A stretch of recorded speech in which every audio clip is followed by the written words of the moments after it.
nanikuphi-ke ngifakelwe yokuza ngayidla ngangaya kanti umfana usazongibamba wemalu.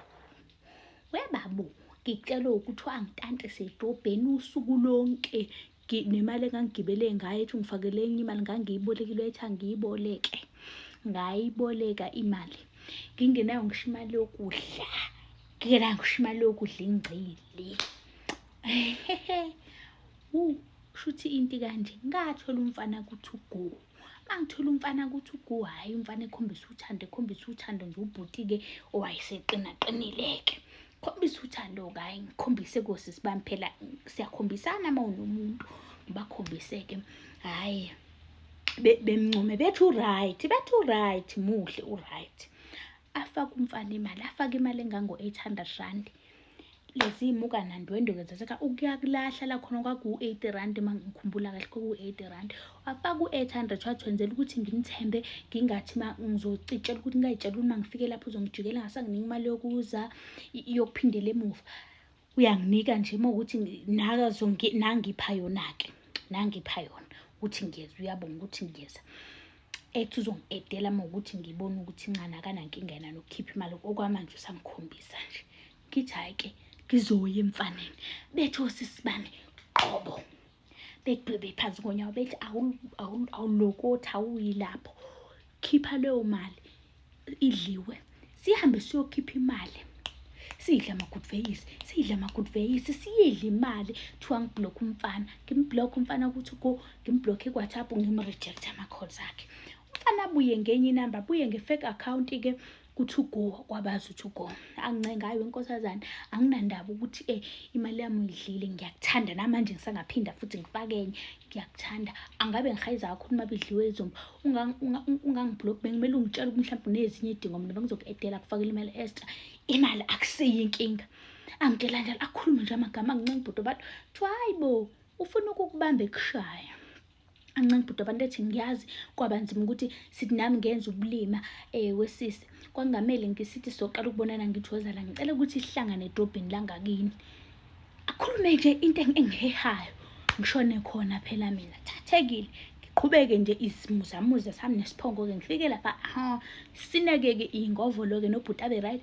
Angifake Hungry Lion sixoxe ngithi usuyangazi ngizophinda ngikufakele-ke enye-ke imali-ke ukuthi ulokhu nje ugibele uze kimi usungibonile usuyangithemba ngibona ukuthi angikwendi lutho angikukwatela nginankinga. Ngithi okay phela saye Hungry Lion phela ngoba ngangisaba ngakhomba i-Hungry Lion ngoba ngangayakayazi i-fork and knife ngangayazi yena vele wayefuna ngathi cha no Hungry Lion athi uzongifakela enye imali. Hayi ngifike ngibaxoxeleke ngifike nje vele sibe ngihlonela nami wenzeni mfana kakushanga wanginika nano 200 rand nansi imali yokugibela ukugibela ngasekhaya kwaku 15 rand anginika 200. Ngithi uyaphila-ke lo mfana.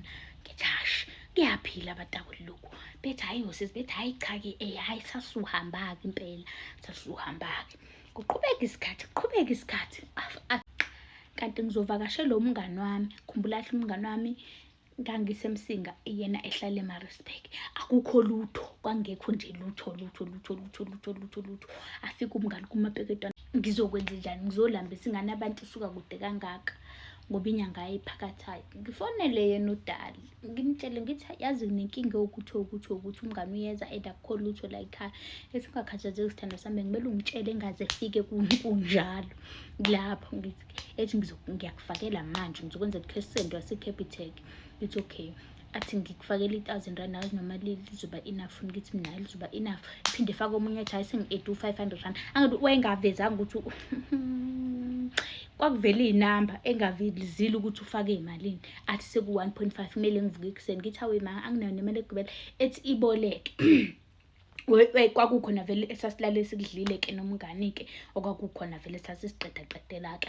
Ngivuke ekuseni-ke ngihambe ngesitoro-ke kwamayithanqaze-ke ngifike khona ngikweleta ama-Russell ayi-6 nesinkwa ne-drink namakhekhe ne-snowballs. Khumbula kahle ngenzela ukuthi mangisayokhipha le mali yomfana asale edla ngimtshele vele usisi wedayisa khona no ngizobuya ngikunika imali mase ngibuya edrobheni.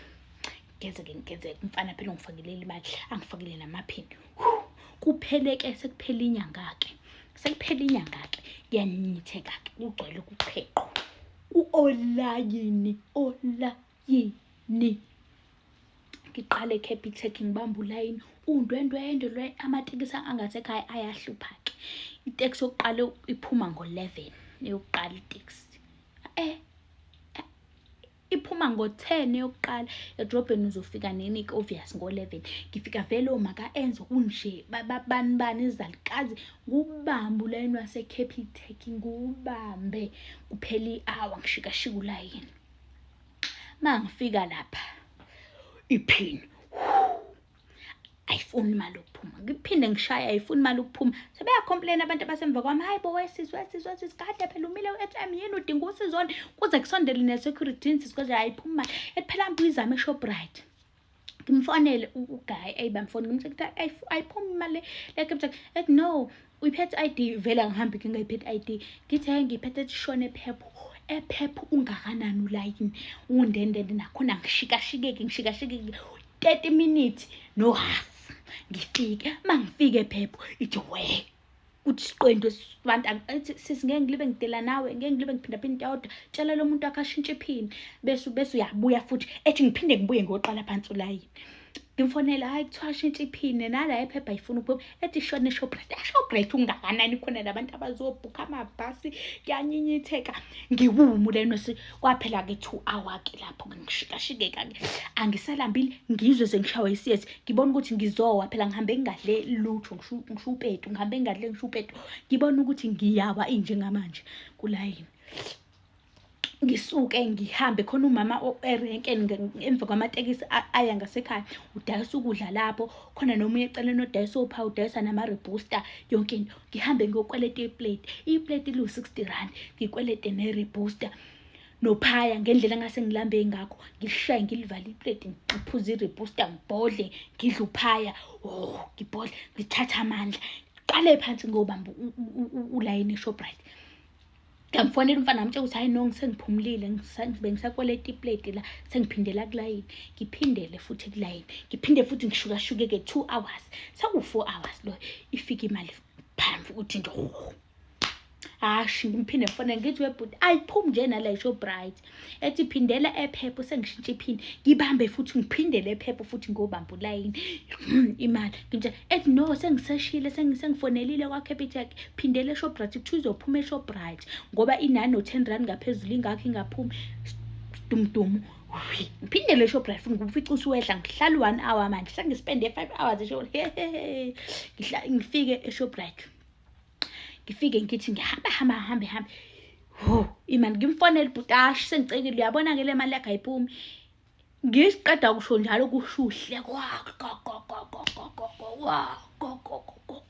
hawe malo ngizwe inzulwane ngithi uhlekani. Ethi le mali yami owayidla ucabanga ukuthi kuzogcina abantu.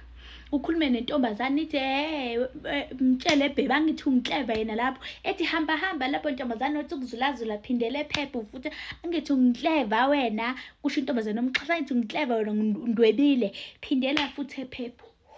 Ngakhala ngafika erenke ngithwele izandla ekhanda ngathi sengibanjwe inkunzi phela sengibalekela umama ophaya nomama weplate nerebhuta le. Ngathi sengibanjwe inkunzi anginawo ngisho imali yokuthi hawu ngani yami phela umama wangasekhaya wanginika u15 rand okugibela. Ngaphindela ekhaya ngafika kumngani ngathula sona isitolo ukuthi hayi ubhedile. Hawu ka-understand imali sayifakela ubaba kamngani saba right zathi ukuthi angicabangi angifune nakufakelwe yokuza angifune nakufakelwe yokuza.